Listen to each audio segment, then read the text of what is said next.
I overcame social anxiety. I beat social anxiety. If you want to hear me go more in depth on what my social anxiety was like, you can go watch my last video. But just to summarize it, basically, during the pandemic, I didn't socialize at all. So after the pandemic, I was super anxious socially. I had all the symptoms of social anxiety. My heart would be racing. It would be hard to breathe. I'd overthink like every social interaction ever. It was so bad that I would have like physical reactions and get all itchy and stuff if I was around a ton of people that I didn't know, or if I was in like any social situation with anyone besides like my parents and really close friends. So yeah, that's what my social anxiety looked like. I'm sure everyone's social anxiety looks a little bit different. That's what mine looked like. Now let's get into how I overcame social anxiety. So I overcame my social anxiety about a year ago, maybe a year and a half ago. Let's just get into how I overcame my social anxiety. So the first thing, and the thing that helped me the most,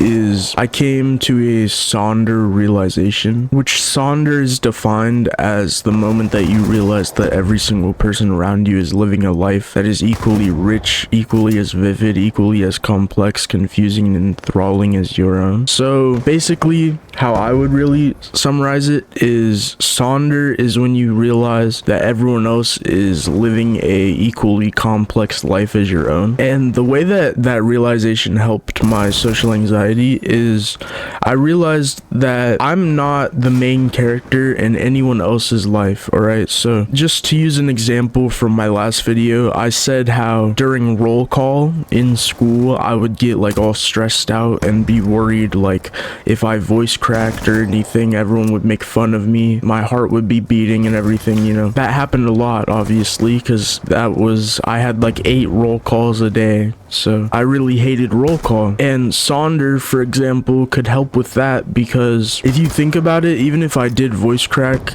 if I was gonna be embarrassed about it, someone might laugh, my friends might laugh, but I'm not their main character, alright? So basically, what I'm trying to say is if something that insignificant happens, like that's not important. I guarantee you, if you look back, it might be hard for you to remember, but if you look back, I guarantee you've heard people voice crack multiple times in your life. But do you ever think about it? No. It got pushed back to your mind like 2 minutes after it happened, because it's out of sight, out of mind. You don't care if someone voice cracked. It's not a big deal, right? So basically, with my social anxiety, I was overthinking everything and thinking like everything really mattered a lot, which things like that don't really matter. But basically, what Sonder did for my social anxiety is it just helped me realize that everyone else has bigger things to focus on, so they don't really care about any small little embarrassing mistake you have, because they have bigger things to worry about. Like even if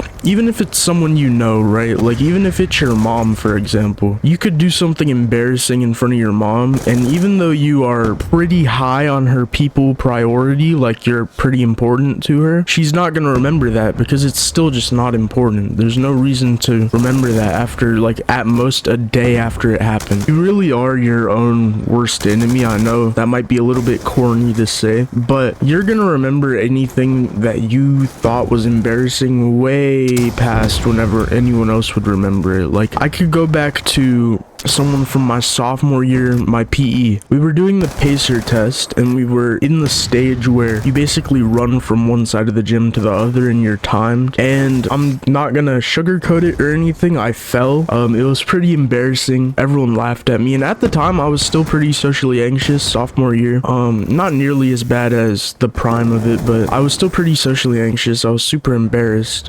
Just to cope a little bit, I want to tell y'all, I didn't like trip out. Well, I kind of did, but my pants were falling down, like my belt was too loose, and I was trying to like pull up my pants while I was running, and yeah, I fell. But anyway, I could go ask someone from my sophomore PE class if they remember me falling during the pacer test, and I guarantee they might remember it if I remind them, but they're not gonna remember any details. They'll be like, oh yeah, I remember you fell, but they're not gonna remember why you fell, how everyone reacted. Like they're not gonna remember anything, because it didn't really affect them. Maybe like a day or two afterwards, people were still thinking about it a little bit whenever they'd see me in the halls or whatever, but it was in the back of their mind. They're not actively thinking about that. So many things are going on in everyone's life. There's no reason to remember such a minute, unimportant thing like that. Now, beyond Sonder, I also realized that being able to laugh at your own embarrassing moments and being able to laugh at yourself in general both makes you a little bit less anxious. At least for me, it made me less socially anxious, and it also makes making friends a lot easier. So let me give you an example. I remember I was leaning back in a chair against a wall. You know how a lot of people do that, and I didn't see it coming at the time, but I probably should have. I fell over. Okay, I hit my head on the wall. I fell over. The whole class went silent. This was after I overcame my social anxiety, but I'm just using this as an example because this was a pretty embarrassing moment. But I fell over. I hit my head, and it hurt pretty damn bad, but no one laughed. Like, the room went silent and everyone looked over at me, which is probably a nightmare and would have been a nightmare to me if I still had social anxiety. Everyone looked over to me. I'm over there laying on the ground, still in my seat after just hitting my head on the damn wall, but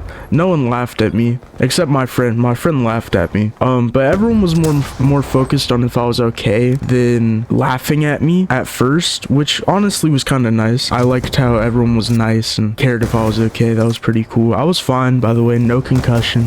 When you do something embarrassing, you can go either two routes. Okay, you can either laugh along with everyone else and see the humor in the situation and laugh along with them, or you can get all pissy and be all embarrassed and not want people laughing at you. And if you think about it, I personally would much rather be friends with someone that can also see the humor in their mistakes. Like, if someone fell over, right? If I fell over and then I got back up and I was all pissed off and yelling, well, not yelling, but if I was all pissed off and being a dickhead to my friend for laughing at me when I fell, it was completely my fault. If I got up and was just being an asshole to him because he was laughing at me, I guarantee you he would not be my friend anymore, because that's just part of being friends, right? Like, you can't get mad at them for your own mistake, and if anything, you should see the humor in it yourself. I got up and I laughed with my friend, and when the teacher came over and asked me if I was fine,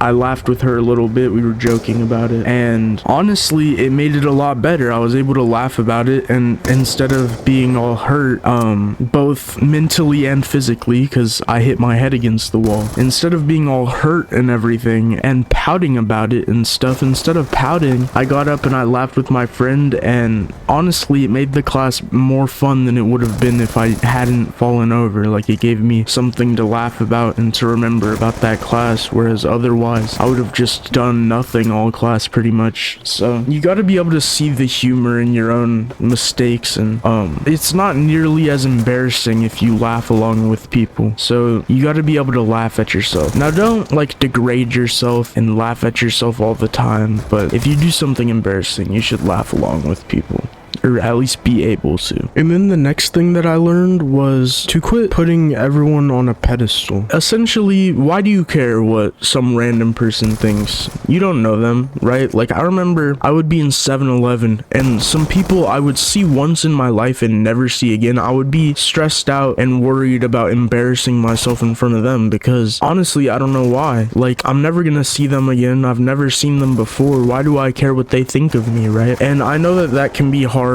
to understand and go along with for a lot of people, because maybe you want people to, care about you and stuff. I don't know, but they're random people, okay? Like, you shouldn't always be trying to impress the most random people out there. I mean, sure, you don't want to embarrass yourself and make a fool out of yourself, because then if you do see them in the future, that would suck, right? But you don't need to be all stressed out around people that you're never gonna see again. And even if you do see them again, the chances of them remembering you or what you did in any way, shape, or form is almost zero. We were talking earlier about Somber, how people are so busy and they don't have the memory or time to remember every little thing that ever happens. And that was mainly me talking about people at my school and stuff. But some random person that doesn't even go to your school, probably isn't even around your age range or anything, you could do the most embarrassing thing in front of them, and then if you see them a week later, they won't even recognize your your face, because the amount of random people they've seen in that week is just so disproportional. Like, they are not gonna remember you. And then the final thing that I think you should do to help you beat your social anxiety, which this is gonna suck to hear, but you gotta go out and socialize more, which I know is scary as someone with social anxiety, but it's really like you gotta fake it till you make it. The more you socialize, the more you'll get used to it and just realize things aren't as serious as you might think they are, or even just more socializing might help you avoid embarrassing yourself, you know? So go socialize more. Me personally, I didn't go out and try to socialize, which is why it took me so long to get over my social anxiety. It took me like 2 years, 3 years to get over my social anxiety. And if I would have just went out and socialized purposefully, I could have probably gotten over it in like 6 months. Like, the quickest I could have gotten over it was probably like 6 months. And I know some people really can't just go out and socialize. Like, they have really, really bad social anxiety. But even if it's just with like people you already know, just talk with people, you know, and then you'll eventually get used to it. It's kind of like getting in a hot tub or cold water or something like that. Like, it's really hot or cold when you first get into it, but then your body kind of adapts and brings itself down or up to the temperature of the water. That's kind of what you have to do. You just have to keep growing accustomed to socializing, if that makes sense. But yeah, those are the ways that I overcame my social anxiety. I hope that this video helped at least one person. Despite if you believe you have social anxiety or not, I personally believe everyone has at least a little bit of social anxiety inside of them. At least most people do. Like, if you're ever nervous around anybody, that's social anxiety. You don't have to be diagnosed with social anxiety. Everyone has social anxiety, just to different degrees. So yeah, whether you believe you have social anxiety or not, this video could have helped you. I hope it did. I hope that I made sense in everything I was saying, because honestly, it's kind of hard to describe how things work inside my brain. I don't know, but I hope this helped at least one person. If you enjoyed any parts of this video, or if this video helped you at all, I'd greatly appreciate it if you could like and subscribe, or maybe even comment on the video. I really don't like asking for likes and subscriptions and stuff. I've always been against it, but my first video got a surprising amount of support, and it really just showed me how motivating and helpful a few likes and comments can be. It also showed me how a little bit of support can really push my video out. My first video's at like 1,000 views right now, which I would have never expected. I was honestly expecting like probably 60 on my first video. So it really just showed me how a little bit of help can go a really long way. I don't want you to feel obligated in any way, but I thought it would just be smart to remind you guys that a few button clicks could help me out a lot. I hope you have a good week, good night, good day, good morning, all that good stuff. And yeah, peace.